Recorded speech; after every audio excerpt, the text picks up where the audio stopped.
네, 안녕하세요. 모터래프 김상영입니다. 저는 오늘 아반떼 스포츠를 가지고 나왔습니다.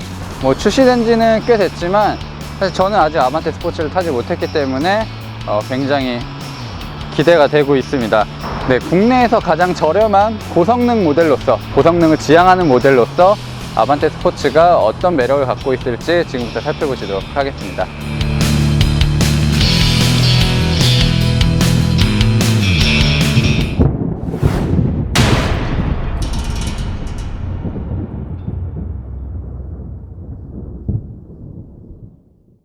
네, 디자인은 딱 몇 가지 요소만 확인하시면 됩니다. 일단 기본적으로 아반떼와 동일하고요. 많은 부분을 바꾸기보다는 어쩌면 페이스리프트 개념으로 좀 티낼 수 있는 부분들의 변화가 생겼습니다. 헤드램프를 비롯해서 이런 범퍼 디자인도 달라졌고, 라디에이터 그릴도 조금 더 스포티한 느낌이 강조가 되어 있습니다. 터보 배지가 붙었고요. 사람 눈이 참 간사한 게 이런 부각되는 부분, 사람이 차를 볼 때 가장 먼저 눈이 가는 부분들의 디자인이 조금 바뀌었다고 완전히 다른 차처럼 느껴지기도 합니다. 그래서 아반떼 스포츠는 의외로 아반떼와 구분이 잘 가요. 이 차는 딱 아반떼 스포츠구나 라는 느낌이 들어요. 그리고 이런 컬러, 이 아반떼 스포츠에서만 고를 수 있는 컬러죠. 가까이서 보시면 도장이 이렇게 매끈하지도 않아요. 우글우글하게 좀 처리된 부분도 많이 있고요. 외관 디자인, 실내 디자인도 바뀌었지만 아반떼 스포츠의 핵심은 이 보닛 안에 있습니다. 아 뜨거. 어딨어? 아 뜨거. 뜨거, 손을 넣을 수가 없어.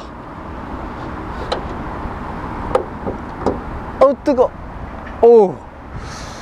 일단 이 아반떼 스포츠에는 1.6L 직분사 터보 엔진이 장착되어 있습니다.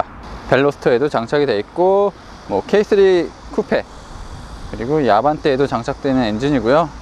이 엔진은 일단 사실 아반떼 스포츠가 처음 나왔을 때 엔진 오일 역류가 좀 이슈였어요.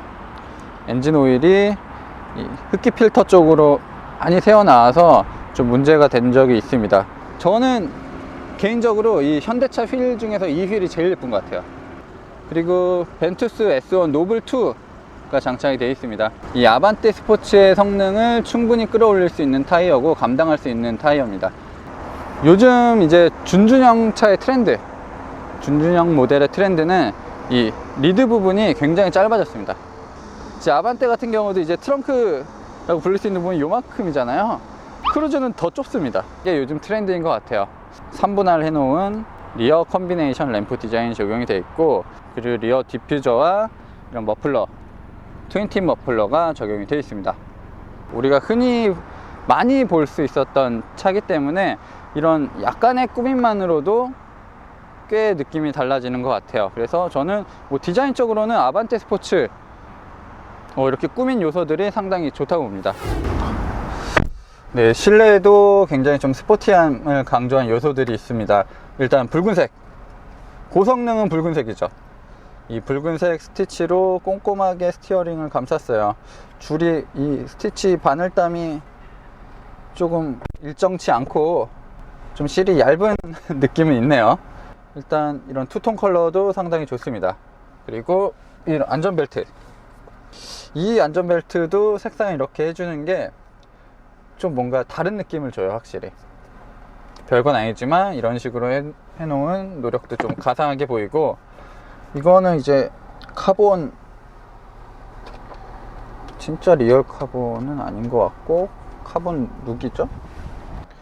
그 나머지 요소들은 그냥 일반적인 아반떼와 거의 동일합니다. 일반 모델과 다른 부분이 이제 시트가 좀 스포츠 복귀 시트가 적용이 되어 있습니다. 그래서 그게 괜찮아요. 이 옆구리를 잡아주는 게 느낌이 탁월합니다. 근데 다만 아쉬운 거는 가격대도 있긴 하지만 이 옆구리 부분을 따로 조절할 수는 없어요. 따로 조절할 수는 없고, 이 요추 받침만 앞뒤로 움직이는 정도는 가능합니다. 일단 우리나라 체형, 한국인 체형과 상당히 잘 맞는 것 같아요. 그래서 고성능 모델이라고 해도 너무 유럽 중심인 모델들은 이 시트 포지션 맞추기가 쉽진 않은데, 이 차는 시트 포지션도 굉장히 잘 나옵니다. 이렇게 도심에서 주행을 할 때는 일반적인 아반떼, 일반 노멀 모델과 사실 큰 차이를 느끼긴 어렵습니다.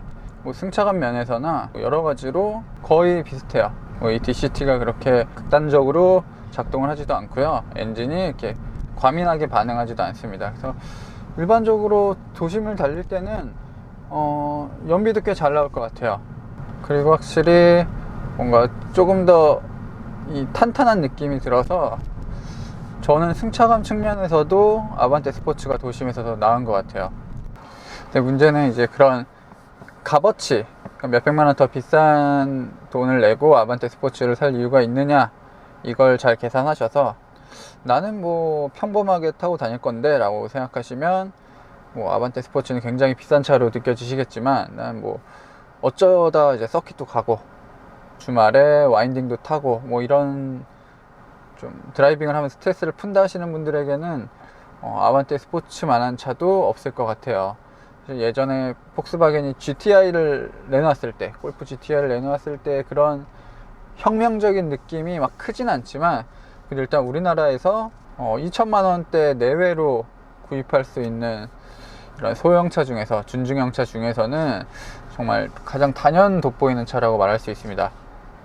그리고 아반떼 기본적으로 AD 자체가 그 MD에서 좀 많은 부분이 발전되기도 했었고, 예전에 현대차가 고성능 모델이라고 표방하면서 내놓은 차들, 뭐 소나타 터보 같은 게 있을 텐데, 벨로스터나, 그때는 좀 뭔가 아쉬운 느낌들이 많았어요. 소나타 터보 같은 경우도 아무런 대책 없이 그냥 성능이 괜찮은 엔진만 쑤셔 넣었을 뿐이지, 정작 종합적인 달리기 성능을 좀 높여주는 그런 세부적인 요소는 없었는데, 조금씩 이제 발전하고 있고, 이 아반떼 스포츠 같은 경우도 단순히 1.6L 터보 엔진을 올려서 출력만 높인 게 아니라 브레이크 시스템도 개선이 돼 있고, 이런 핸들의 그 MDPS의 기어비도 다르게 설정을 했습니다. 그래서 여러 가지로 종합적인 주행 성능을 끌어올리려고 많이 노력을 했어요.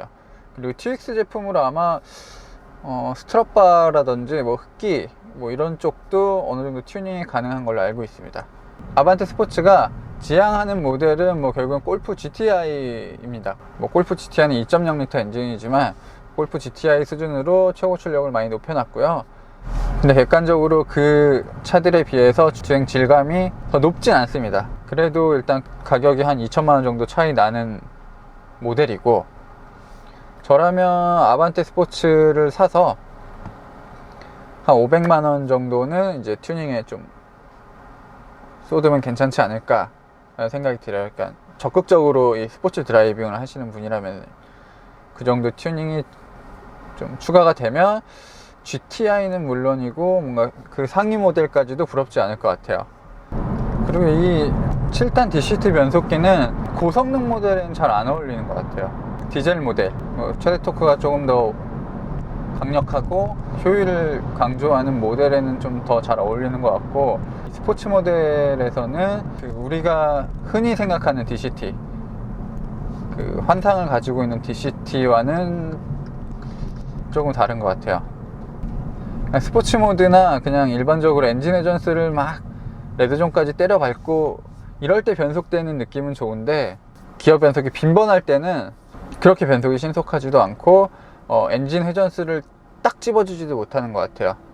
일단 엔진 회전, 그러니까 기어를 낮췄을 때 엔진 회전수가 순간적으로 올라가긴 하는데, 그 상태에서 일단 올라갔다가 기어 변속도 안 해도 다시 내려와 버려요. 그리고 이 아반떼 스포츠도 그 배기를 어느 정도 튜닝을 한 모델입니다. 좀 가다듬어져 있어요. 그래서 뭔가 이 실제 성능과 엔진 크기에 비해서 좀 육중한 소리가 실내에서 들리긴 하는데, 좀 아쉬운 건 그런 좀 인위적인 소리는 괜찮은데, 실질적으로 들을 수 있는 엔진 소리, 더 이제 가까이 있는 앞에서 들어야 하는 엔진 소리는 명확하게 들리지 않는 것 같아요. 좀 날카롭게 귀를 자극하는 소리가 났으면 좋을 것 같은데, 그런 소리가 거의 묻혀 있는 게 아쉽습니다.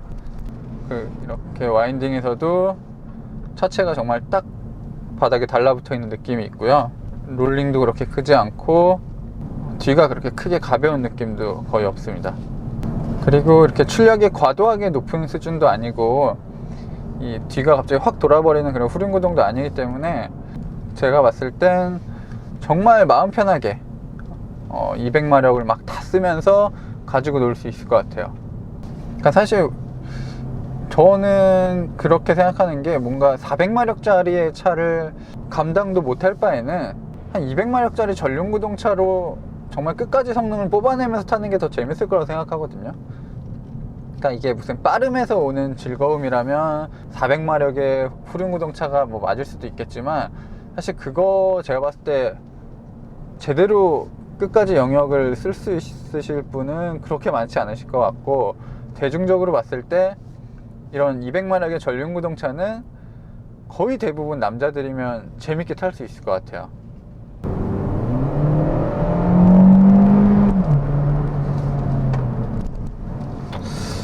확실히 엔진이 너무 소리가 날카롭지가 않아요. 벙벙대는 느낌.